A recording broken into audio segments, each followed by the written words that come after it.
I then reached complete burnout. Imagine a car that goes at 100 miles an hour. At some point, that car has to come to a stop. It will run out of gas. And that's what happened.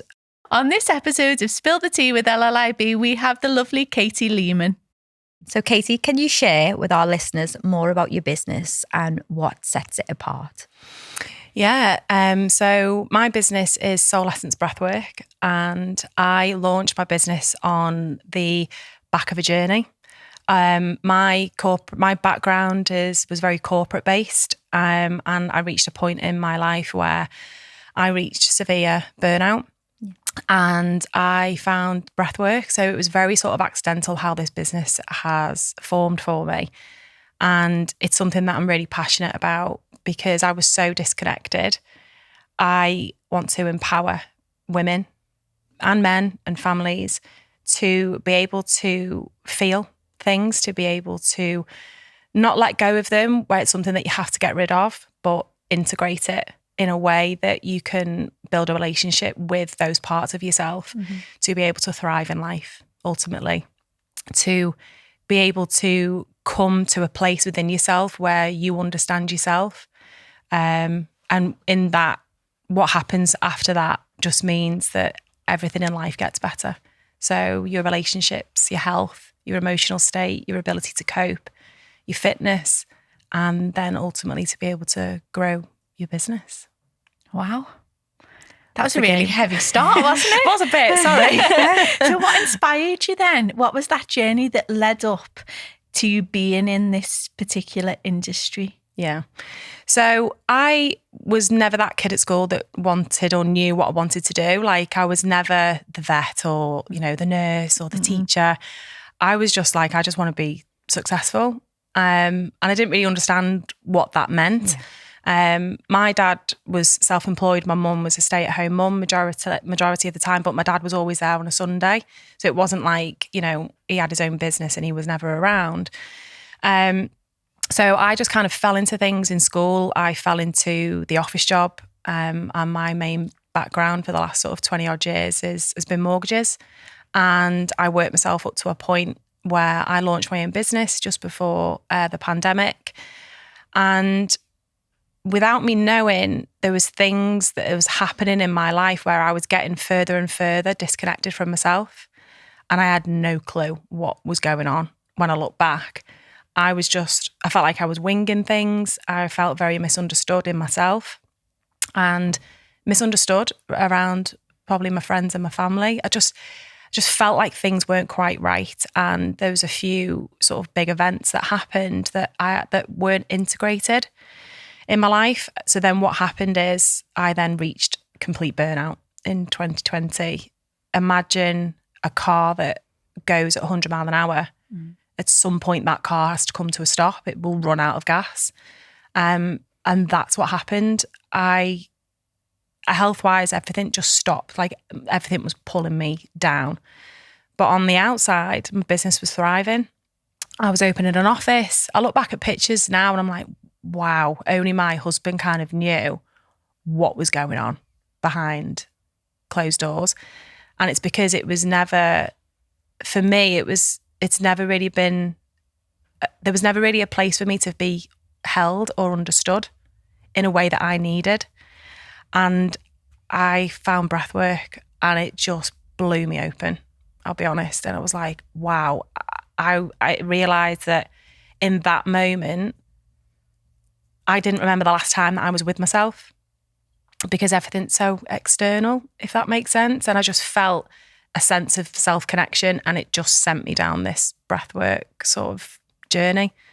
And I trained in it and I spent nearly 12 months on a course with some amazing people that were all around the world. And we graduated all together in Glastonbury for a week, which was one of the most intense weeks of my life. And then, Soul Essence was born, and the name is to help people find their soul's essence. Because when you find that self-connection, that essence of yourself, for me, I've just found that everything else is just a ripple effect in life. So, wow. So what is breathwork then? When you say breathwork, what is breathwork? Breathwork. Breathwork is breath work, so it can be work. So talking therapy is amazing, right? I'm very logical. I'm very in my head. I always have been. I've had to be very sort of highly attuned emotionally to situations and things, and I can figure things out. I'm quite analytical. Breathwork allows you to feel things from the bottom up. What happens in our life when we have what's called incomplete emotional cycles, they get stored in our nervous system. So as a baby, you would cry. Then your parent or guardian would change your bum. They would feed you, they would change you, they would nurse you, they would cuddle you, they would rock you until you stopped crying. And that is completing an emotional cycle. As we get older, our parent or guardian or friends or siblings, teachers may say, stop crying, you're being silly. Or I haven't got time to deal with your need in that particular moment. And that's not to sort of tarnish and blame people around us. But what happens is in our society, we're not generally given the tools to regulate ourselves. So what happens is it gets stored in a box. And over time, all those things that mount up in that box or in that jug or that jar will start overspilling in potential health symptoms. And that's what was happening with me. My body was talking to me. So breathwork allows you to breathe in a certain way and bring conscious awareness to your breath to allow those parts of you to be felt. Sometimes you may understand in a breathwork session, you may understand what you're laughing for or what you feel joy or gratitude for. You might not. You might be in floods of tears and go, oh my God, that I remember what this was, or you might not. Something happens in breathwork where it allows you to deepen that self-connection and it brings your mind and your body together to ultimately regulate. Wow. I could talk all day. Yeah. All day. There's so much to it. Couldn't we? We could listen all day, 100%. So what do you find most fulfilling about the work that you do then? I find things most fulfilling for me is when I'm sat with one of my clients or someone that comes into a group practice and maybe they don't know what to expect, or they are maybe feeling really lost, feeling really stressed, really burnt out, or they're actually just flying at life, whatever it is. But seeing them come alive after a breathwork session and going like, oh my God, they just have this sense of self.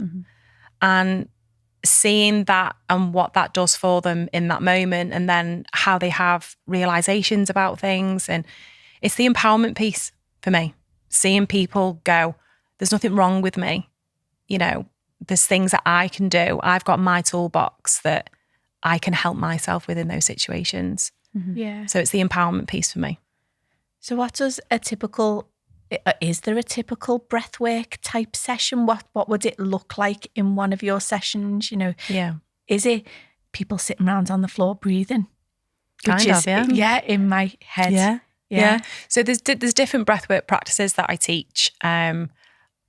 Breathwork isn't for everyone, and not every style is for everybody. And I'm very, very, very passionate about that. There's a lot of work happening. There's a lot of people doing a lot of things, which is amazing. But the ethics for me is something that I'm really passionate about, and making sure that my ego is put aside for someone else's health benefits. So, for example, a lady messaged me on Instagram and she wanted to attend this particular breathwork ceremony that I was hosting.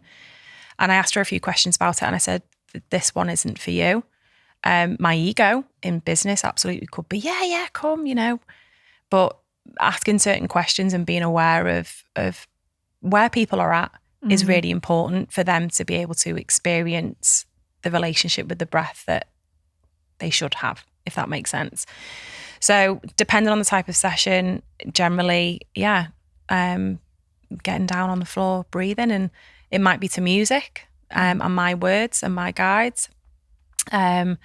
or in a fitness space, it's, you know, helping you sort of understand yourself on a physiological level and to give you some tools to go away with to help on a day-to-day perspective. So there's the angle of breathwork is it can be on an emotional release side of things and doing a bit more of a deeper dive. And then other side of breathwork is very, very functional. So, you know, how do you feel in a certain work situation if you get that anxiety that comes up to you? Like, what can you do? How can you help your kids? You know, so it's very varied. But when I work with my clients one-to-one, it's very intuitive led as well. It's not just breath work, it's using all the things that I've learned and passing it on. That's amazing. So how do you protect yourself then? Because I'm really conscious that you are around a lot of emotion, a lot of pain, a lot of healing, possibly trauma. Yeah. How do you protect yourself then that you're not absorbing somebody else's journey? Yeah, so self-care for me is something that I'm very, very passionate about. When I started this journey, and during my life, I've been an empath. So I didn't know what this meant. Yeah. I would walk into a room of people and I would pick up on the energy and I'd feel it and I would cry on behalf of somebody else. And I chose the particular breathwork school that I did because they're very passionate on teaching you those boundaries. So I now describe myself as an empath with a 4-foot picket fence. Yeah. So I never used to have any fence. I had no boundaries. I had nothing. I was like an open gate, you know, come in and take my energy. I didn't know that that's how I operated. Then I probably went to the point where I had a 7-foot fence. So I was like, I'm not letting anybody in. But then, I've got that 4-foot picket fence now where I can hold that space. But I've got that 4-foot picket fence for my own emotions. So I'm not absorbing and what I call like leaky. I'm not leaking into my client's energy. I'm holding that and that's my job. It's my job not to take it on. It's my job to hold it and to hold a space for them to feel the strength that it's not going to be made about me and how I feel about your situation. I'm going to meet you with it, but I'm not going to hold it for you because it's yours. Yeah. You know? But self-care for me is up there, fitness, my own breathwork practices. You know, I go to other breathwork ceremonies myself to breathe, to let go. I still need to process, you know? So what did your family think about your change in business then? Because to go from mortgage world to then, you know, that very, very corporate, understood world to then this floaty world of breath work and must have been quite been quite a shock to them. I think, to be honest with you, this whole journey of self-discovery has been a bit brutal. I'll be honest. It's not all, I say this in breathwork classes actually, it's not all rainbows and unicorns. Like it's not, it's going in it's not easy. No. You know? My husband, bless him, I think at one point, do you know what? He's always supported me, right? He's always been just one of those guys that just sees something in me. He's like, do it, babe. It's fine. Like, I've got you. But I was changing, you know, and it got to one point where I was like, and I think he was thinking like, you know, are we okay? Yeah. But if anything, it's just helped that communication. I've got more grounded within myself. And he came to a breathwork session once actually, and he did just lie there with his eyes open. But I'm very passionate about not mixing things too much with family. But I think he needs to see me in that environment to be able to really accept it and understand, okay, I know, okay, I get it now. And now he feels part of it. And we're better than ever, basically. It's incredible. So if you could be remembered for one thing, what would that be? If I could be remembered for one thing, I would like to be remembered aside of, you know, being a mum, you know, to be the best mum ever, hopefully, to be remembered for someone saying about me, do you know what, she got me here. She ignited something within me that I didn't know, and she was real. Like, she was one of the people that I come across where I didn't have to second guess. I knew where I was with her. Just that authenticity, and just to show them a way, basically, I think. Yeah. I love that. It's a really special thing to be able to do with someone, isn't it? Yeah. And it requires, I would imagine, a lot of trust on the other person's behalf as well, to be led on that journey when you're potentially opening up a lot of boxes of frogs. And that, you know, and I think you're right in the terminology work. You know, I think breath work then, from my understanding previously, was about how to breathe and what that looks like. But if you're talking about how to breathe and connect to yourself and that's going to be not go through those cycles, you know, or to complete those cycles that are previously incomplete, that's actually, you know, is real work, isn't it, on yourself? Yeah. 100%. And that's where, when I have my discovery calls with any of my clients that come on a one-to-one level, I don't have a blueprint on the way that I do things. And I feel like I've always struggled with this side of the business. You know, there isn't a set way that I do things because I work intuitively. Yeah. I work with you come to me and I'll ask you all the questions that I feel intuitively that I want to ask. And I find out about you and where you're at. And I'm seeing your blind spots. I'm picking up of, okay, well, what about this? And I don't profess to be for everyone. I'm not out there trying to be, everyone come to Breathwork, everyone come and work with me. You've got to be able to align because it's important for me. Part of my journey has been, I could walk into a room where 300 people have told me that this particular person is amazing. And oh my God, they're incredible. I just don't feel it. Yeah. And that's okay. Yeah. Because I was so misunderstood within myself that I felt that there was something wrong with me because I didn't get it or I didn't vibe. And it's just frequency. It's just energy, and that's okay. So not everyone's going to want to work with me. But, you know, if you do, it's right because we're both energetically vibing, you know. We say that about our networking events, don't we? Like, they're not everyone's cup of tea, but the people who are meant to be there will be there. Absolutely. And that took years and years of work on ourselves and not being attached to a certain outcome. Like, there's no right or wrong way to network. Absolutely. There's just different people that you will want to network with, and that's okay. 100%. It's incredible. Yeah. So, if you could spill the tea with anybody, who would it be? If you could have one cup of tea with anyone, who would you choose and why? Oh my God, that is such a good question. Thanks. I love that. Wow. Okay. I feel like one's like ridiculous. We have had people who've chosen a tea few. parties. And had a tea party. I'll have a tea party. Yeah.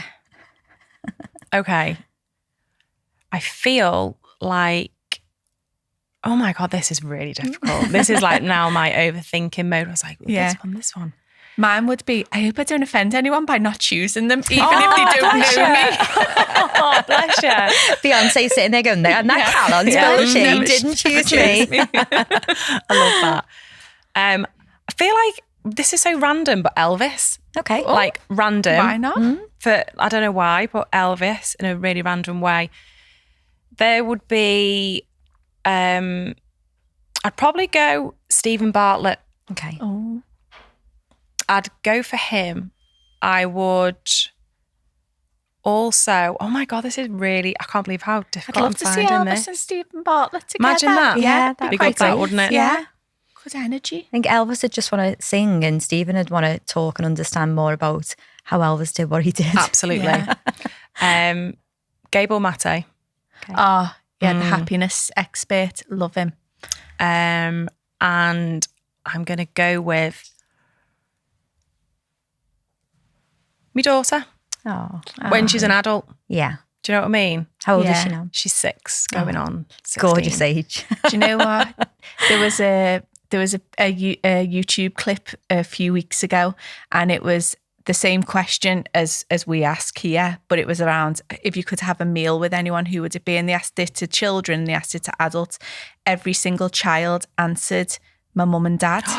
And every single adult thought of somebody different or a celebrity that they would have. And it was, God, it was just so impactful. I've literally got goosebumps on that. It was so impactful because that art of sitting down with somebody special. Absolutely. Like it, it's just, powerful, I love that. really But powerful. that does sound like a great tea party. It does. It really, Proper really does. random. Yeah. And I think even when I think about it now, I've said my daughter because to kind of like put her in front of like some people that she might get something from, I think. Yeah. Because, I mean, even my daughter's relationship with with her breath, you know, I work with children as well in schools and things. And my transition to sort of make this full time is to really sort of press in with that as well. It's so needed. It's such a incredible. needed space. It is. So if we were at this tea party, Katy, this is probably the most important question, isn't it? If we were at that tea party, we would make our tea a certain way.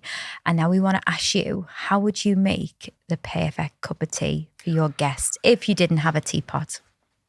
Okay, it's got to be brewed probably at least, I would say, for at least 4 minutes. Like I love a good strong brew. Builder's brew, I do like it strong. Yeah. No sugar anymore. And with just standard whole milk. How would you make that though? What do you mean? Would you make the cup of tea? So you're putting your tea bag in, you're putting your milk in. Yeah. And then do you put your milk your milk in and then take your tea bag out? No, let it brew on its own, take the tea bag out, and then put the milk in. Very sensible. If I had a teapot, milk first, then the tea. Yeah, because that's the proper way. Yeah, you're exactly me. See, my husband says, is that the proper way? Yeah. I remember seeing it on the telly years ago and I was like, oh, right, okay. So my nan makes it as Is well. it? Yeah, or used to. So I love definitely the right way. Yeah. Okay. Yeah. So you are a team Cal. Congratulations. She's got a few points now, haven't you? Which is great. Congratulations, Cal. I love that. This has Claire been... keeps her tea bag in and then puts the milk in while the tea bag's still in the cup. I know. Yeah. Oh, okay. I know. I just love the fact there was no judgment there whatsoever. There's no judgment. Sorry, Cal, you are not getting the reaction that you would like. And on that, I mean, I was with it. Yeah. Okay. Yeah, that's fine. Everyone, that You were belongs glad to for your her. water. That is her journey. Just survive. It's frequency, like we said. I will not come over that fence. I love that. I love this conversation. And thank you so much for being such an incredible guest. That was a really, I think we do take things away from the show. And I definitely do think that there'll be a lot from your episode that we do take away with us. Thank you for having me. I really appreciate it. You're Thank very you. welcome. Thank you. Well done. Yay!